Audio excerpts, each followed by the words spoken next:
Just chatting to Keith a moment ago, saying how the good horses seem to win the good races in Queensland year after year. Campaign King did it, Rough Habit did it, Durbridge yesterday. Yes, the spotlight was on Brisbane, Bruce, and what a day of high drama there with the chief stipendiary steward, Ray Murray, telling Simon Marshall that he would never go closer to losing a major race after the win of Durbridge. It was a day of drama, Wayne Wilson, and a day for Lee Freedman. Yes, marvellous day for them up here. They won 3 black type races at Doomben yesterday, 4 races on the day. And Keith just mentioning Simon Marshall would never come closer to losing a major race. I think had the margin been a short neck rather than a long neck, he would have lost the Doomben Cup. We're talking about Marshall's ride on Durbridge and Hall on Paris Lane trying to run him down as we go to the race. Durbridge drew wide. Marshall used the initiative, didn't he, Wayne, by going to the front? He did, and then he dictated the terms of the race out in front, but Durbridge started to shift his ground approaching the home turn. Greg Hall rode Paris Lane beautifully. He wasn't going to let Durbridge get away with it up front, so he applied pressure on Paris Lane. He was a worthy winner, Durbridge, but the other horse a worthy runner-up too. I think he's a very promising 3-year-old. Here's the shift coming now. Look at him come out, and they brushed just after they turned for home. There's the brush there. The steward said that the interference was not major but significant, and from this point onward Durbridge continues to shift out and Paris Lane runs away from him in the run to the line, but the stewards took into consideration the fact that Durbridge just edged away that last little bit and they threw the objection out. Well, after the race, Simon Marshall, who rode Durbridge, spoke with Pat Welsh. It was a day of drama, and this is what Simon had to say. Well, that is as tense a weight as you've had for a big win? Definitely, yes. A severe remand from the stewards, reprimand from the stewards. What do you think about that? Yes, well, they did reprimand me to take more care and straighten him up better next time. They thought that I could have acted in more care, especially the last 200 metres, and the fact that I should have straightened him up. But as it turned out, Paris Lane had every chance from the 200 to peg me back and beat me. You think you're on the best horse on the day? Definitely, the best horse won on the day. Because it had to do it tough at the start of the race too, didn't it? Early stage. It did. He was caught a little wide, but after we got around that first bend, I took him to the front. This is where he's such a great horse and a champion over 2,000 metres away for age. He relaxed and dropped a bit and saved himself for at least half a mile of the race, you know what I mean? And I thought that's where he won his race. Now tell me something, is it true that you sing to the horse? Yeah, in a way I do. What do you sing? I can't let that secret go, mate. Can't let it go. They might tell the next jock that rides him and they might try and sing it to him. So I'll keep hold of it. It's a competitive business, isn't it? He's won 7 out of 10 this time in Durbridge. He's gone up a notch, hasn't he? From a really good horse to a near champion. Oh, sure, Bruce. He went past $3 million yesterday. Lee Freedman became the first Australian trainer to win 10 or more Group 1 races in a season for the 3rd successive year. And 4 wins for the day. It was a massive day all around in Brisbane yesterday. And speaking of Lee, he spoke to Pat about the historic day and the strange position he found himself in after the race, training the first 2 with a protest. Well, as you said in the stewards' room, there was mixed feelings, wasn't there? Yeah, well, I mean, you know, you don't like being in those positions, you know, with owners involved, and but the only one who wasn't going to be a loser was me, so I suppose I should be happy about that. But I think, you know, probably reflected what should have happened. I thought the horse won the race fairly, albeit with a bit of interference, so and a great performance from the 3-year-old, so, you know, it's a good result. History-making day for you too. Yeah, great day. It hasn't sort of hit me yet. It's something that Smith and Cummings haven't been able to do, we've done, so, you know, it gives us plenty of heart for the future. Lee, no doubt the best horse won the big race? Yeah, I think so. I think ultimately the other horse will be a very good racehorse, but I think on the day the right horse won, probably. He's a great trainer and a great bloke for the sport, Lee Freedman.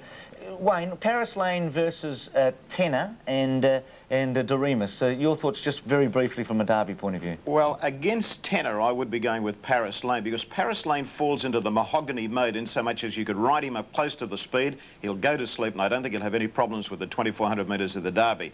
Against Doremus, that's another matter. He looks very good, Doremus. OK, we'll look at both him and Tenor in a moment. Here's Simonstad in action in the BATC Sprint. This just capped off a perfect day, didn't it? It certainly did. Simonstad's performance very good. He got home in very smart time, and his performance in relation to the Stradbroke handicap, I thought it was a great trial for the big race in 2 weeks' time.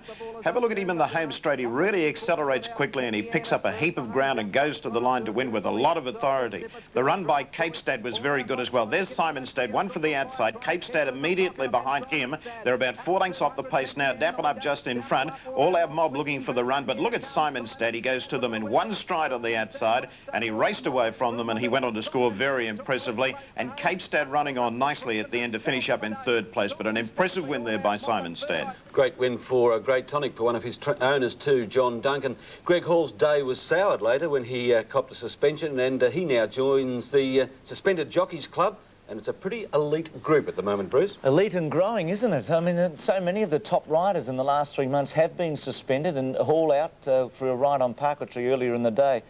They were swooping yesterday. Tenor swooped home to win the rough.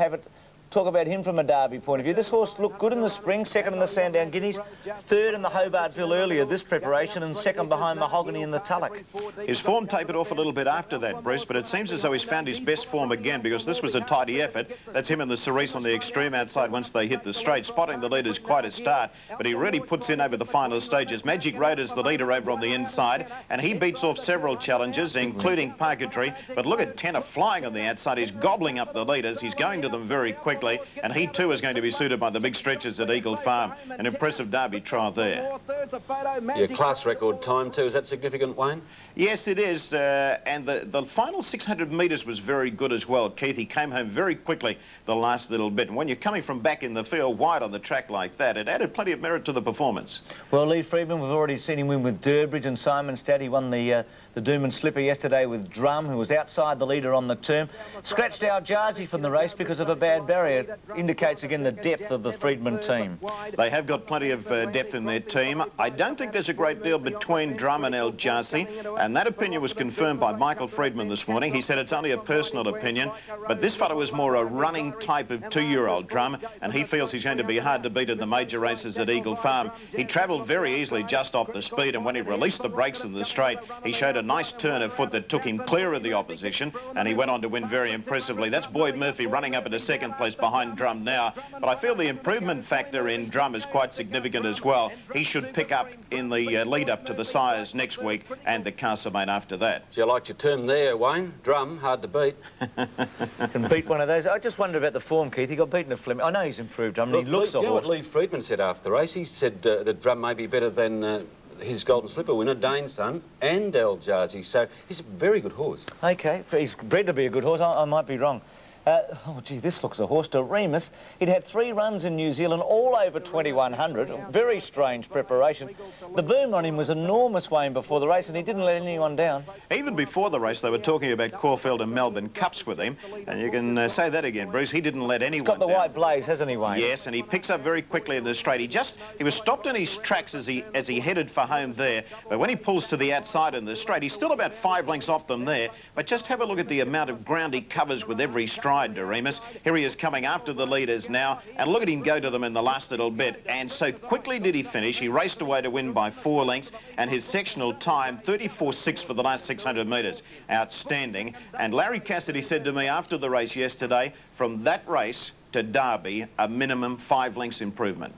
Really? Well, look, you could be excused for thinking you're in the Freedman household watching home videos. He dominated the race day at Doomben yesterday, and he hadn't even seen Gaudeamus until he got to the track yesterday. That's the Midas touch. Well, it is the Midas touch, and he's got such a team at the moment. Wayne, it was just a great day all round, and I think it does something when the best horse wins the best race, and that, as we said, has happened so often in the past at Doomben. We talk of the Freedmans. We talked yesterday, Caulfield and King Marauding. King Marauding came back. He had only his 2nd start for 14 months. He went to stud. He was firing mostly blanks, can I say that? But again, it was the Freedman stable. There's King Marauding on the outside, #1, going to the front. And he's a winner of 2 Group 1 races. Yesterday, there were no group contenders amongst his rivals. And this is a class act. Richard Freedman standing in for Brother Lee. Native Zam and Top Walk run into the placings. Keith, would it be too early to take him to Brisbane? Do you think they'll freshen him for, say, the Manicato for a second tilt at that? Look, they may. I'm not sure of the plans, to be honest, Bruce. Lord Monet, another Caulfield winner yesterday, may go for the Stradbroke, but that was a pretty gutsy win by King Marauding. Nice to see him back too. It is good to see him back. Arborea out of the Oaks, I believe, Wayne? Yeah, she's not going to run in the Oaks. She's had this little niggling injury, and Clary Connors has decided to ease her up. And the same will happen with Innocent King. He had a strain of a ligament over the hindquarters, and he was scratched from the Durban Cup yesterday. He too will be eased and headed towards the spring races. So a bit of a doubt about him, I guess, when you get injured at that stage. And suddenly your Derby, which looked like being a little weak, has become very strong. Paris Lane firing Tenor and Doremus. Yes, I agree with that, Bruce. Paris Lane is going to race up nice and handy to the lead, but this Doremus, he's such an exciting prospect, Doremus. He looms as a big chance of winning the Derby. You've jumped onto him very quickly, Wayne. Well, why not, Keith? Why not? He was so impressive in scoring good, yesterday. didn't he? Yeah, he certainly did. He's Cox Plate favourite already, isn't it? I think so. We better get that Melbourne Cup list out again. Get that going, boys. Wayne, catch you next week. It's the Oaks and the Sires and the Qantas Cup. Another terrific day. And Keith, there'll be some good races from down here as well. There sure will, Bruce. Good punting to both of you, Wayne Wilson and Keith Hillier. We take a break. We look at the Melbourne Grand Prix, the Australian Grand Prix, I should say, and the plans are being unveiled during the week. The Grand Prix is the major news event. I would remind you, however, that it's not very often that a government puts this sort of dollars behind a master plan.